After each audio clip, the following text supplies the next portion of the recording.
Hello everyone, আমার YouTube চ্যানেলে তোমাদের সবাইকে স্বাগত জানাই। আশা করি তোমরা সবাই সুস্থ আছো, ভালো আছো। আজকেও তোমাদের সাথে আমি একটা খুব গুরুত্বপূর্ণ রচনা প্লাস্টিক বর্জন এটা নিয়ে আলোচনা করতে চলেছি।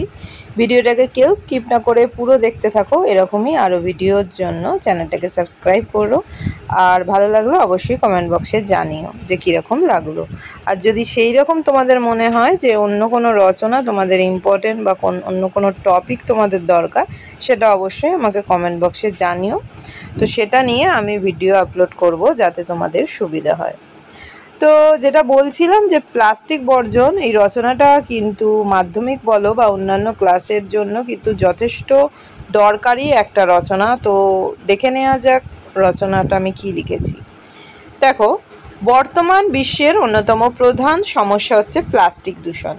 প্লাস্টিক আমাদের দৈনন্দিন জীবনের একটি অপরিহার্য উপাদান হয়ে উঠেছে, কিন্তু এর অনিয়ন্ত্রিত ব্যবহার এবং ব্যবহারের পর যথাযথ নিষ্পত্তির অভাব বিশ্বব্যাপী পরিবেশের উপর বিরূপ প্রভাব ফেলেছে।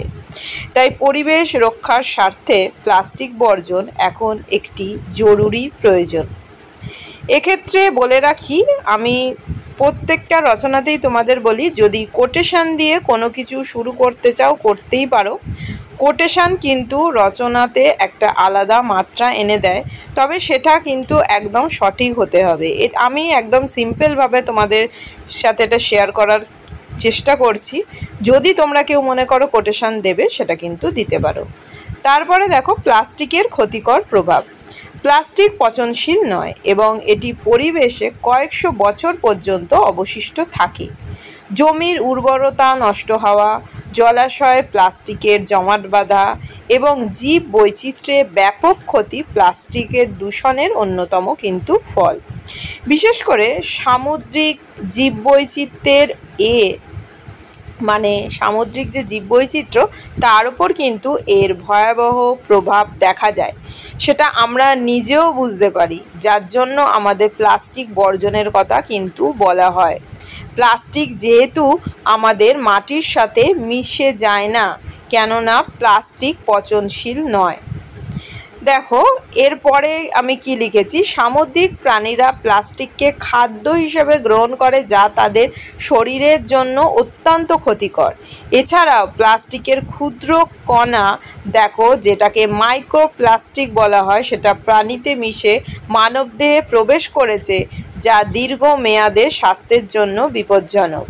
শুধু এক্ষেত্রে বলে রাখি, সামুদ্রিক প্রাণীরা তো সেটা খাদ্য হিসেবে গ্রহণ করেই, যেটা তাদের শরীরের পক্ষে ক্ষতিকর। এমনিও দেখবে আমরা যদি বাইরে প্লাস্টিক ফেলি, তার সাথে ধরো কেউ মাছ এনেছে, সেটা যখন ফেলা হয়, বিড়াল কুকুররাও কিন্তু সেটা মুখে করে খেতে খেতে তারা কিন্তু ওই প্লাস্টিকটাকে কিছুটা হলেও তারা খেয়ে ফেলে।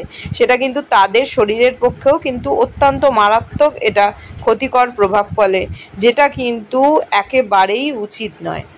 তারপরে দেখো, প্লাস্টিক বর্জনের প্রয়োজনীয়তা।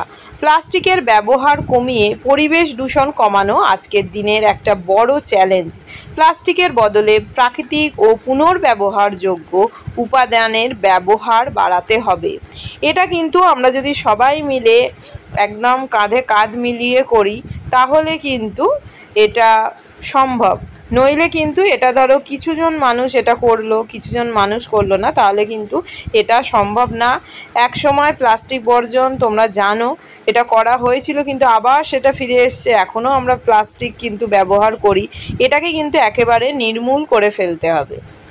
তারপরে দেখো, কাপড়ের ব্যাগ, কাচের বোতল, ধাতব পাত্র ইত্যাদি ব্যবহার করে আমরা প্লাস্টিকের ওপর নির্ভরশীলতা কিন্তু কমাতে পারি। এছাড়াও পুনঃব্যবহারযোগ্য প্লাস্টিকের ব্যবহার ও সচেতনতা বৃদ্ধি প্লাস্টিক দূষণ হ্রাসে গুরুত্বপূর্ণ ভূমিকা রাখতে পারে। কেননা প্লাস্টিক আমরা বেশিরভাগই কোনো ধরো জিনিস আনতে যাচ্ছি, মাছ আনতে যাচ্ছি, মিষ্টি আনতে, যে কোনো কিছু আনতে গেলে প্লাস্টিক আমাদের লাগে, প্লাস্টিকের যে ক্যারি ব্যাগগুলো হয়। কিন্তু তার জায়গায় যদি ধরো আমরা এই যে কাপড়ের ব্যাগ ইউজ করি, বা দেখবে কিছু জায়গায় যে কাগজের তৈরিও, ওগুলো হালকা জিনিস অবশ্য আনা যায়, সেইগুলোতে করেও কিন্তু দেখবে কিছু কিছু ধরো হালকা জিনিস যেগুলো, সেগুলো আনা যায়। এরকম যদি কোনো কিছু ব্যবহার করি, তাহলে কিন্তু প্লাস্টিকের ব্যবহারকে আমরা কমাতে পারি। তারপরে দেখো, ব্যক্তিগত ও সামাজিক উদ্যোগ। প্লাস্টিক বর্জন করতে হলে ব্যক্তিগত এবং সামাজিক উভয় পর্যায়ে সচেতনতা তৈরি করতে হবে। ব্যক্তিগতভাবে আমরা প্লাস্টিকের ব্যবহার এড়িয়ে চলতে পারি এবং আমাদের আশেপাশের মানুষদের এ বিষয়ে সচেতন করতে পারি। আমরা যদি সবাইকে এ বিষয়ে সচেতন করতে পারি তাহলে কিন্তু প্লাস্টিক বর্জন বা প্লাস্টিকের ব্যবহার কমিয়ে আনা এটা কিন্তু সম্ভব। কিন্তু এ বিষয়ে কিন্তু আমাদের নিজেদেরকে সচেতন হতে হবে এবং অন্যদেরও সচেতন করতে হবে। ধরো এদিক ওদিক কেউ প্লাস্টিক ফেলছে, তাদেরকে বারণ করতে হবে, তাদেরকে সচেতন করতে হবে। কেননা প্লাস্টিক যে কতটা ক্ষতিকর, কতটা মারাত্মক এটা অনেকেই হয়তো বোঝে না বা জানে না। তো এর ব্যবহার আমাদের অনেক কমিয়ে আনতে হবে, শেষে একদম বর্জন করতে হবে। তারপরে দেখো সরকারি ও বেসরকারি প্রতিষ্ঠানগুলোকেও পরিবেশ বান্ধব প্রযুক্তি এবং পুনর্ব্যবহারযোগ্য পণ্য উৎপাদনের দিকে অগ্রসর হতে হবে।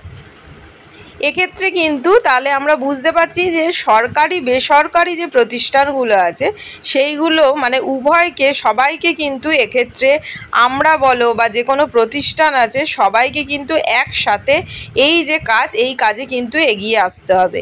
সবাই মিলে এটা যদি না আমরা করতে পারি এটা কিন্তু কখনোই কোনো দিনও আমাদের এই বর্জন কিন্তু প্লাস্টিকের যে বর্জন সেটা আমাদের পক্ষে সম্ভব হবে না।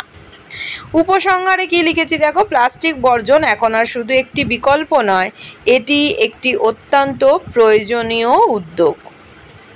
তো উপসংহারটাও তোমরা কিন্তু তোমাদের মতো লিখতে পারো বা ভূমিকাটাও তোমরা কিন্তু তোমাদের মতো লিখতে পারো, বা এখানে যদি তোমাদের কোনো মনে হয় যে কোনো পয়েন্ট অ্যাড করবে সেটাও কিন্তু করতে পারো। পরিবেশের ভারসাম্য রক্ষা করতে এবং ভবিষ্যৎ প্রজন্মকে একটি সুস্থ পৃথিবী উপহার দিতে হলে আমাদের অবশ্যই প্লাস্টিকের ব্যবহার কমাতে হবে এবং বিকল্প পরিবেশ বান্ধব পদ্ধতির দিকে ঝুঁকতে হবে। তো আজকে এই ভিডিওটা আমি এখানেই শেষ করলাম। সবাই খুব ভালো থেকো, সুস্থ থেকো, সাবধানে থেকো। Thanks for watching, tata.